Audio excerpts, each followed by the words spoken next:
le premier roi des Belges, le roi Léopold Ier. Le prince Léopold de Saxe-Cobourg-Gotha prête serment le 21 juillet 1831 et devient le premier roi des Belges. Léopold Ier est le roi fondateur de la Belgique. Il consacrera tout son règne à faire de notre pays un État solide et fort. Léopold Ier avait pour épouse Louise-Marie d'Orléans. C'est à ce roi que nous devons la première voie de chemin de fer sur le continent européen, entre Bruxelles et Malines, inaugurée en 1835. Le roi Léopold Ier décède le 10 décembre 1865, à l'âge de 75 ans. Le roi Léopold II, il est né en 1835 et succède à son père à 30 ans en 1865.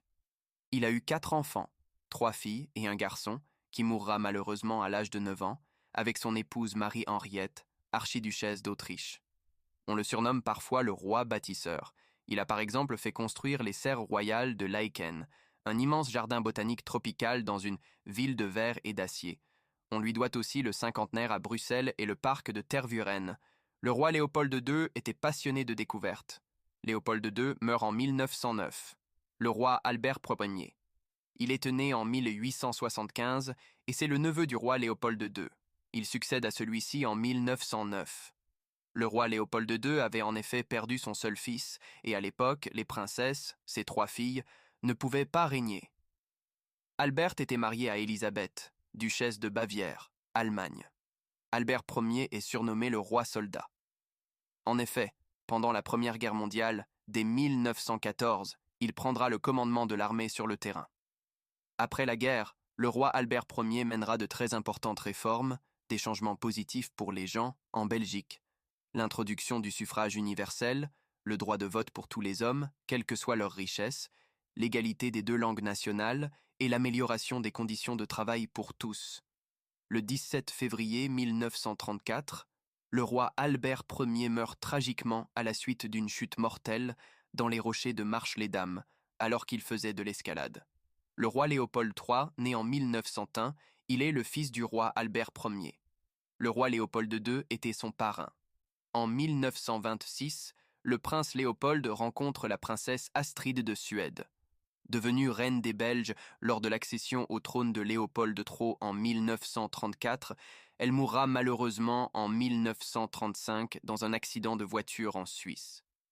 Pendant la Deuxième Guerre mondiale, alors que la Belgique était neutre, l'Allemagne a pourtant envahi le pays en 1940.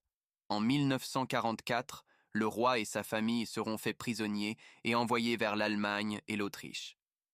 Alors qu'il est libéré en 1945, une partie de la population est opposée au retour du roi Léopold III en Belgique. C'est ce qu'on appelle la question royale.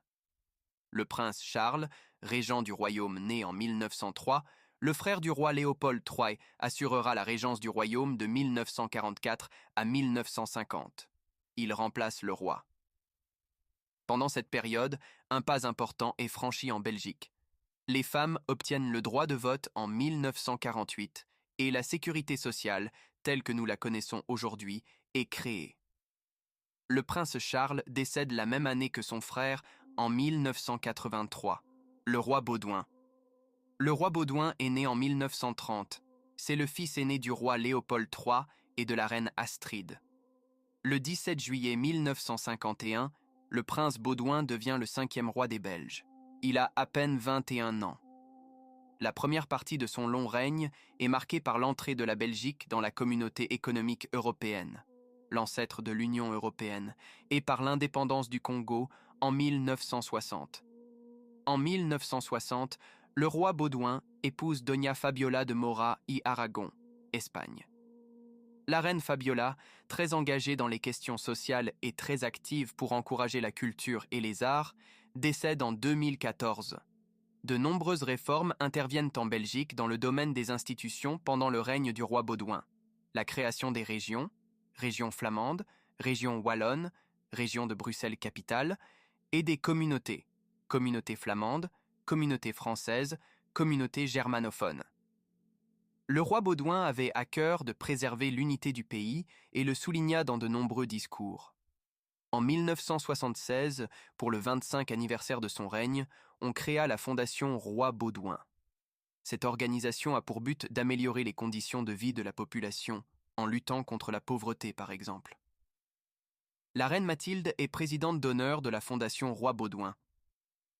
Le 31 juillet 1993, après 42 ans de règne, le roi Baudouin meurt d'une crise cardiaque alors qu'il est en vacances dans le sud de l'Espagne. Le roi Albert II, le roi Baudouin et la reine Fabiola n'avaient pas d'enfants.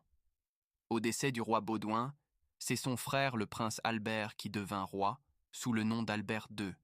Le prince Albert est né en 1934. Il épouse Donna Paola Ruffo di Calabria, princesse italienne, en 1959. Le prince Albert mena plusieurs dizaines de missions économiques pour la Belgique pendant 31 ans. Il fut aussi le président de la Croix-Rouge de Belgique de 1958 à 1993. Le roi Albert II est resté roi des Belges pendant 20 ans avant de céder la couronne à son fils, le roi Philippe, le 21 juillet 2013.